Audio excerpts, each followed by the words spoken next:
আসসালামু আলাইকুম। আজকে আমরা কথা বলবো জিএসটি এক্সাম 2025 নিয়ে।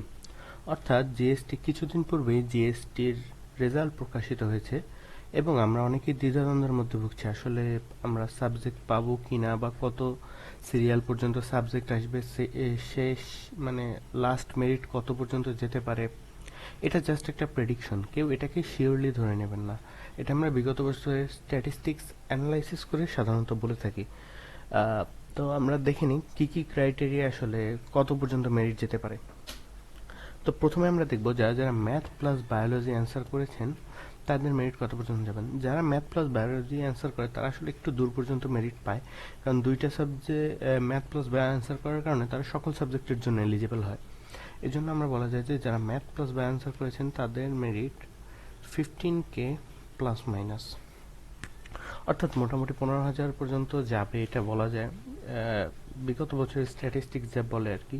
বাট দেখা যাচ্ছে যে বিগত বছরের সাথে কিছু কিছু ক্ষেত্রে স্ট্যাটিস্টিক্স নাও মিলতে পারে, কারণ এবার গুচ্ছ থেকে অনেকগুলো ইউনিভার্সিটি বের হয়ে গিয়েছে, তারা স্বতন্ত্রভাবে পরীক্ষা নিয়েছে এবং সিট কিছুটা কমে গেছে।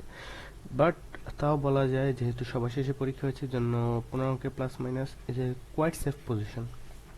তারপর যারা যারা ম্যাথ প্লাস বাংলা বা ইংলিশ অ্যান্সার করেছে তাদের ক্ষেত্রে কথা হতে পারে।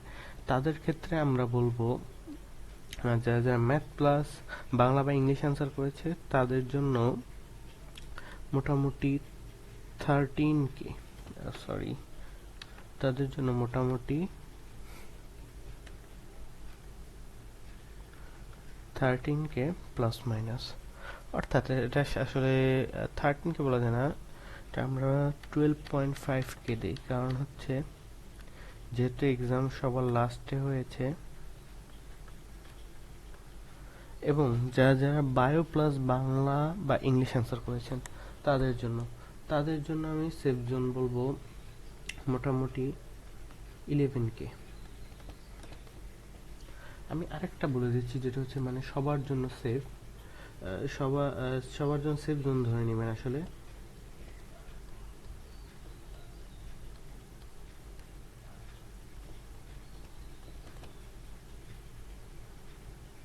টেন কে, অর্থাৎ যারা 10K এর মধ্যে আছেন তারা সবাই নিশ্চিন্ত থাকতে পারেন যে একটা সাবজেক্ট অবশ্যই আসবে, কিন্তু যারা 10K এর বাইরে অর্থাৎ 11K প্লাস বা 12K এরকম আছেন তাদের জন্য আসলে একটু দ্বিধাদ্বন্দ্বে ভোগা লাগবে, অথবা থার্ড ফোর্থ মেরিট আসলে সাবজেক্ট পেতে পেতে অনেক টাইম লেগে যাবে।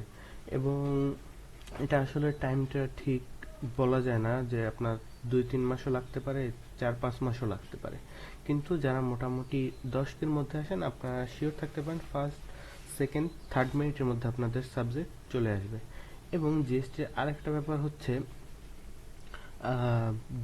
সকল মানে তারা মেরিট লিস্ট প্রকাশ করার পর, অর্থাৎ first call, second call, third call, fourth call, এরকম যে কটা কল যায় তারপর হচ্ছে প্রত্যেকটা বিশ্ববিদ্যালয়ে আসন ভর্তি থাকা আসন খালি থাকা সাপেক্ষে তারা হচ্ছে গণবিজ্ঞপ্তি দেয়। এখন আমরা জিএসটি গণবিজ্ঞপ্তি নিয়ে কথা বলবো। যখন ফার্স্ট সেকেন্ড থার্ড কল শেষ হয়ে যাবে এবং দেখা যাচ্ছে যে গুচ্ছে মানে সাবজেক্ট মেরিট ওয়াইজ ভর্তিরই মোটামুটি শেষ, তখন হচ্ছে লাস্টে যে আসনগুলো ফাঁকা থাকবে সেগুলোর জন্য হচ্ছে আসলে গণবিজ্ঞপ্তি দেওয়া হয়। তো গণবিজ্ঞপ্তির ক্ষেত্রে জিএসটিতে যারা পাশ করেছে, অর্থাৎ জিএসটিতে যারা পাশ করেছে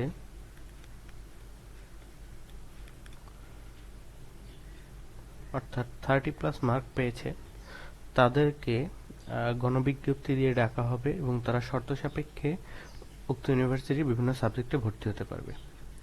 এটাই আসলে। নেক্সট আমরা জিএসটি আরও আপডেট নিয়ে আসবো ইনশাল্লাহ। সাথে থাকুন, সাবস্ক্রাইব করে বেল আইকনটি ক্লিক করে পাশে থাকুন। আসসালামু আলাইকুম।